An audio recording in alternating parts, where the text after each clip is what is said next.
All right.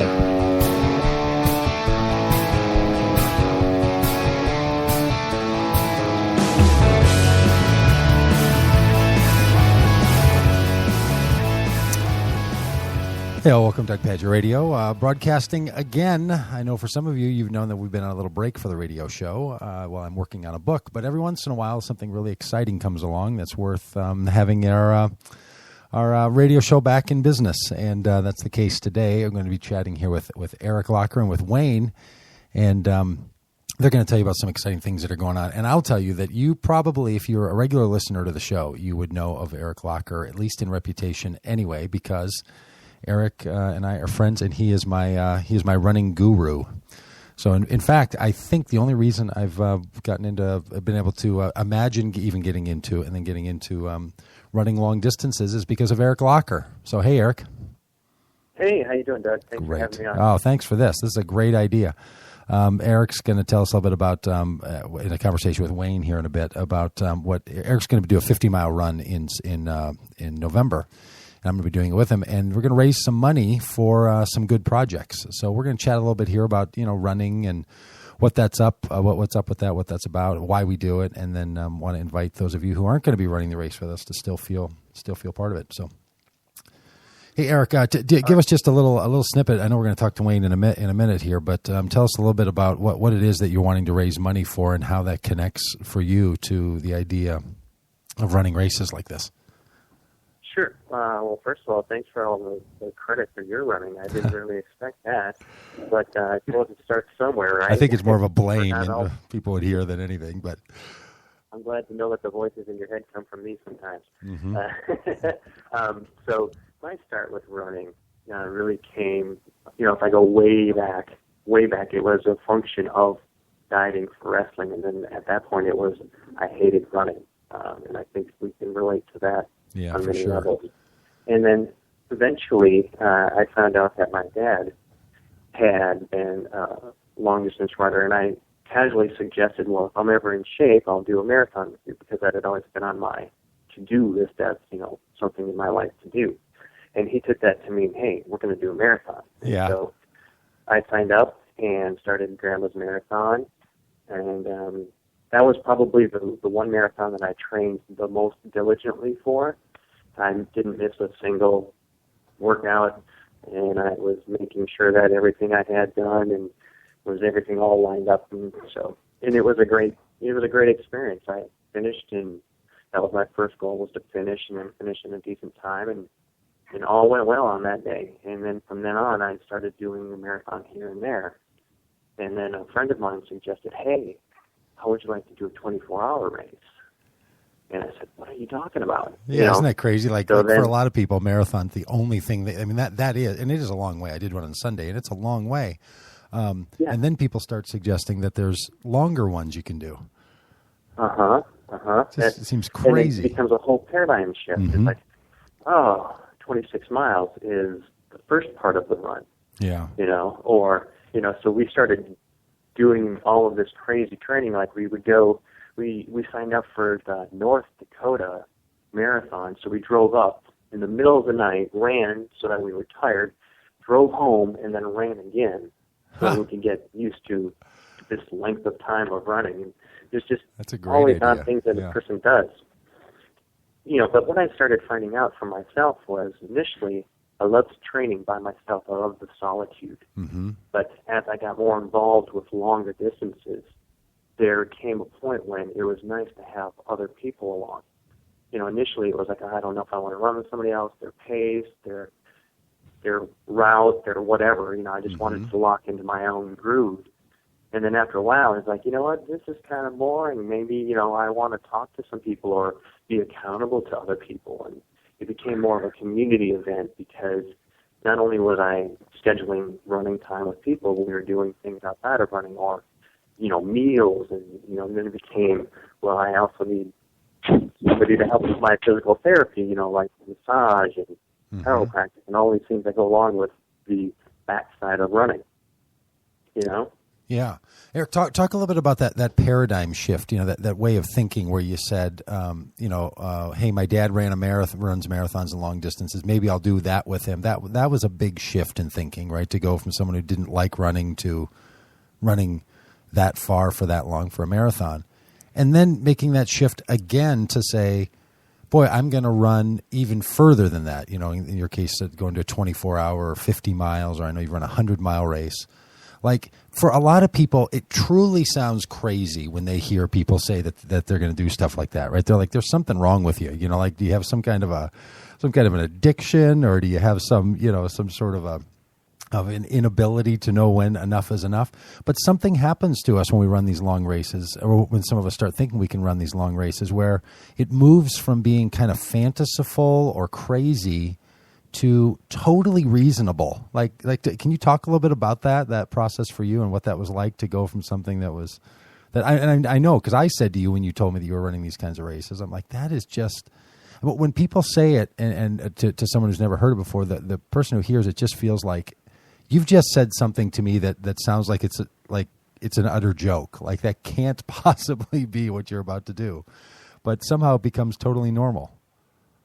Right. And I still feel sometimes odd when I tell people it. They're like, "You're doing what?" And they, you're almost ashamed that, yes, I am, because it seems like such a selfish goal in some respects. Right. But for me, what I've translated it into is a challenge of almost project management. Like, if I do this, and this, and the discipline that falls in there, and the strategy that falls in there, and the analyzing that falls in there, and like you, I'm sure I can get so sucked into all of the little details of, well, here's the race that I'm doing, and if I look at the aid stations of the race, I'm going to mimic my training to do this. But really, it's a schedule. I mean, I don't want to equate it to anything it's like if you had a project that was 3 months long, and you started your development, and you started your analysis, and then you started your implementation, and you went with it. Mm-hmm. You expect your results to be reflective of the time that you put in. Yeah. And that's such a great translation for me personally, because I'm not aggressive, but I am goal-oriented. I like what I'm doing to have a start, a middle, and a finish. So that I can say, yes, I've done that. And then going on to the next.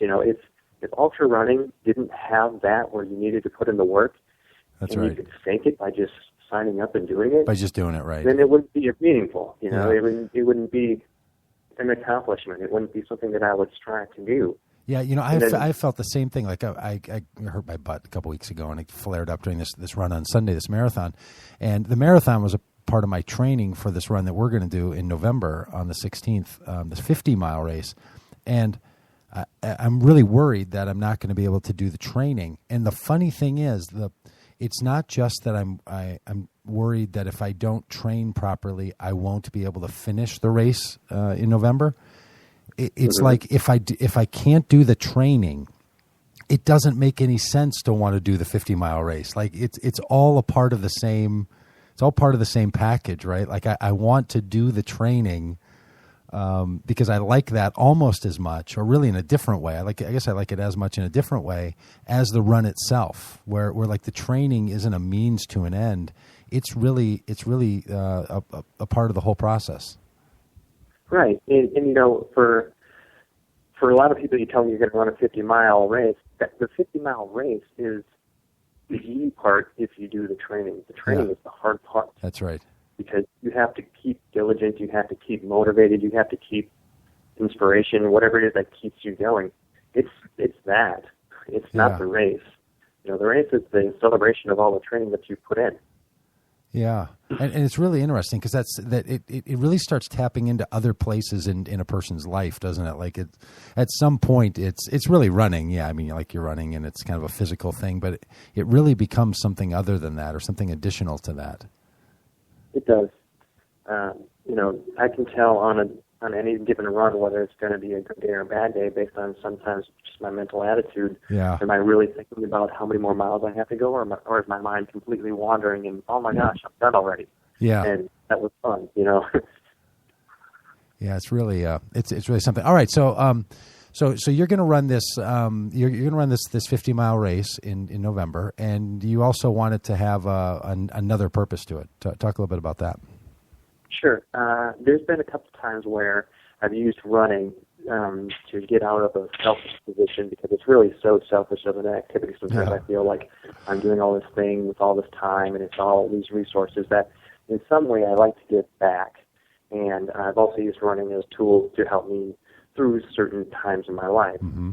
But I like to raise funds for things that I think are a worthy cause. And Wayne Byron is a part of Timber Bay, which for me is very personal, because he's working in an area that I grew up in, in Brooklyn Park and Brooklyn Center. And, I would have, if it would have been a difference of decades, I could have been in the situation where he would have been a person who was helping me. Yeah. I grew up in that area, and I was in those situations, but I was able to make it through, where a lot of kids today aren't getting the help that they need. And so with Timber Bay as the organization he's working for, this is an opportunity for me to give back somehow through running, because I can do running, but I can't do what Wayne does. Yeah, nice. That takes a lot more dedication than any training program that I've ever put in. Uh-huh. So how Wayne's going to tell us a little bit about Timber Bay itself and the projects and the kind of great work that they do. But how would people turn your running into their money? Oh, that's a good question. What I'm going to do is post on Facebook and Twitter and send out some emails for people to give them some background information about Timber Bay, and also a link to a place on their website or a place where they can make a donation. And I think my goal, reasonable or unreasonable, is to have $100 per mile. Okay. So that equates to $5,000. That's my goal, not necessarily on a thin air, but I like nice round numbers, and so I'd like to get $100 a mile. All right, that you're worth at least that. Yeah, that seems fair. All right, so people will just make their own contribution. Like, they're not going to send the money to you; they can make the contribution straight to Timber Bay. Correct. Okay, great. Well, I'll put a link up on the same place where the radio show places go. But Wayne, tell us a little bit about Timber Bay and maybe what the website is, in case people are only listening to this and they don't track themselves back to the posts. Yeah, thanks so much. Really, this has been something that has been a lifelong thing for me. I actually started as a school teacher back 35 years ago. I left teaching, and because I really felt like there were so many hurting kids that I wanted to reach outside of the classroom, and so I left the classroom and joined Timber Bay at that time. And the focus of Timber Bay is really on kids that are at risk, kids that probably aren't going to make it unless they get someone else, another adult or whatever, that comes into their life. And one of the things that I learned early on is that kids don't get up in the morning and say, how can I get in trouble today? Yeah. They get up in the morning and say, I've got all of these issues in my life, and how can I solve them? And so for some of them, solving them or a solution is being sexual, or for some of them, a solution is using drugs or whatever. And so they're not really looking to mess up their life. They're looking to cope. They're looking to make it, but they're just picking really bad, answers to the situations that they're in.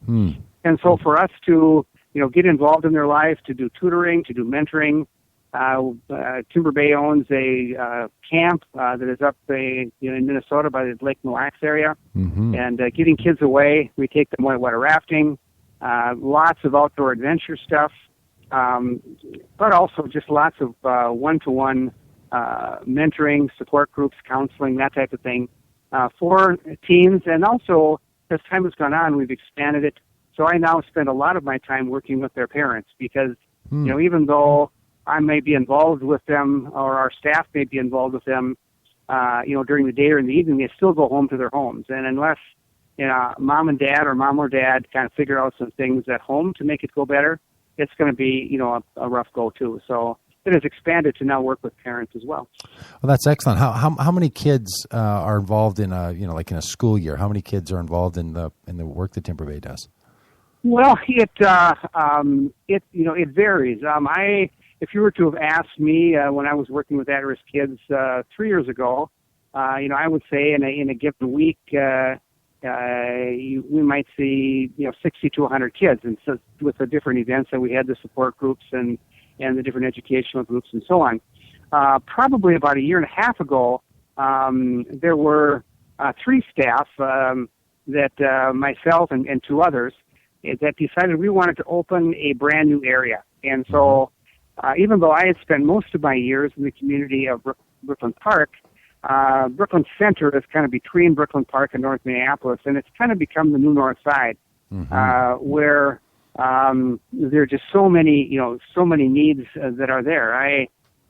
Probably it's the only community where white is a minority in the state of Minnesota, and as it relates to graduation, probably of the students of color, 70% of them probably will. In fact, the statistics show will not graduate, and 60 to 70% are on free and reduced lunch and whatever. So there are just so many issues that go along with the poverty and kind of being a melting pot, and so we really felt that this was a place where we needed to go, and so we are just a little over a year into moving into this new area, and so we're in the process of building up a new area. We had a facility. We're now looking for another facility or a new facility in this community, and getting the transportation we need and whatever. So we're kind of on the front end of it. So our numbers today are not what they were 3 years ago with what we're working with, but it will not take long, before things will be what they were 3 years ago. Looking down the road away. Yeah, and in some ways, I mean, I'm sure the kind of work that you do is not.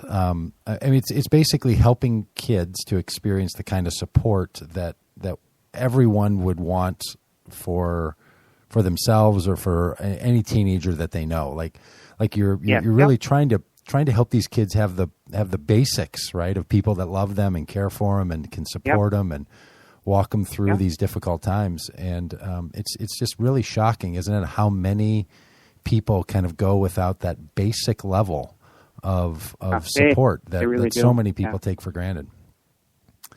And I think our society gives us the false message that our value comes from how well we perform. Yeah. And hurting kids don't perform real well. That's right. In a lot of different ways. They may perform in some unhealthy ways or whatever, but they just continue to get messages at school, from the community, wherever they go, that because you don't perform well, you are not worthwhile. You are not worth it. And they have just lived with those messages for a long time. And so for us to step into their life and say, no, your value is not based on your performance. You do have value, and we will care about you not based on your performance, but based on who you are. And from that point on, as they begin to see themselves as a worthwhile human being, they really start stepping up in ways that they never had before. So people like Eric are, working hard to help you guys have the resources that you need, which I'm sure go to cover program costs and staff costs and maybe even some facility costs. How else do people get involved with the work of Timber Bay?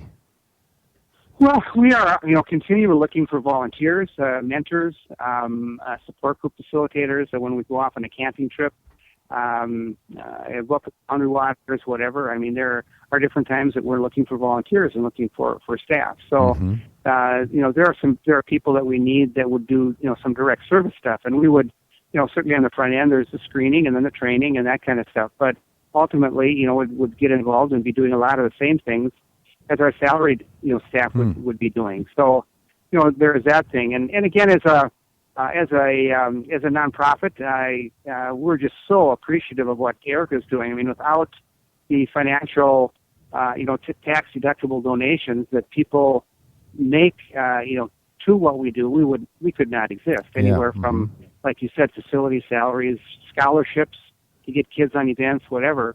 And so the money that Eric's raising, or the money that people might choose to contribute, is we couldn't keep going without it. Great. What's the website that people can find out and find the link if they want to make a contribution? Let me read it here. There's as far as making a contribution, I will read it. I probably should know this by heart, and maybe you've even got. Well, it's like knowing phone numbers. Now that people they're just in your phone. Whoever knows those kinds of things, right? Well, there is there's a website where people can, if people would choose to donate online, they would just go to http, // and then go dot Timber Bay, all one word, .org / Brooklyn Center. And so it's go.timberbay.org / Brooklyn Center. Brooklyn Center. And that would be a link that would get them right to where they could, make that donation. All right. And Eric, so people should be, I guess they can make that donation at any point, but November 16th is the day you're going to be running the race. And if you can, you can encourage people to sort of join in, you're going to go long on that day, and I guess you're asking them to do the same thing. That is correct. I'll be sending out follow-up Facebook and email and Twitter posts with the same information and a little bit more information about Timber Bay, and maybe just asking for some encouragement from people. I know, like Wayne said, that sometimes we put a lot of emphasis on performance, and as much as I don't want to put any pressure on myself to perform, I still want to do well in this endeavor for the greater cause of Timber Bay. And yeah, that's right. So like you got to finish you got to finish the 50-mile run, don't you? Yeah. Should we should we keep the pressure on you about that? Well, no, I think people should. That's right. That's right. You can always get there. There's always a way. Yeah, I think that's great. All right. So I'll post this up on the places on the Doug Badger Radio page where we post these kinds of things, and if you're listening on Facebook or you're following it there, then Eric will post a link to the places to make those contributions as well. Wayne, thanks for all the good work you do. Well, thank you. I appreciate talking and appreciate the time. You bet. And Eric, congratulations. Good for you. I appreciate you having me on the radio today, and we'll hope that your training goes well. Without injury. And, tell me about it. We'll see you in November. Yeah, we'll see you as we say in the show. We'll see you down the road. Yes. All right, buddy. Okay. All right. Hey, Wayne. Hey, Eric. Thanks. Thanks so much, and folks, thanks for listening to a little special edition Doug Badger Radio. We're going to. Thank you. Yep. Right on. Thanks, everybody. Hey, the show will be back every once in a while. We're going to come back with little specials and shows like this. So, keep it live in your stream if you're somebody who's been listening that way, and we will see you down the road.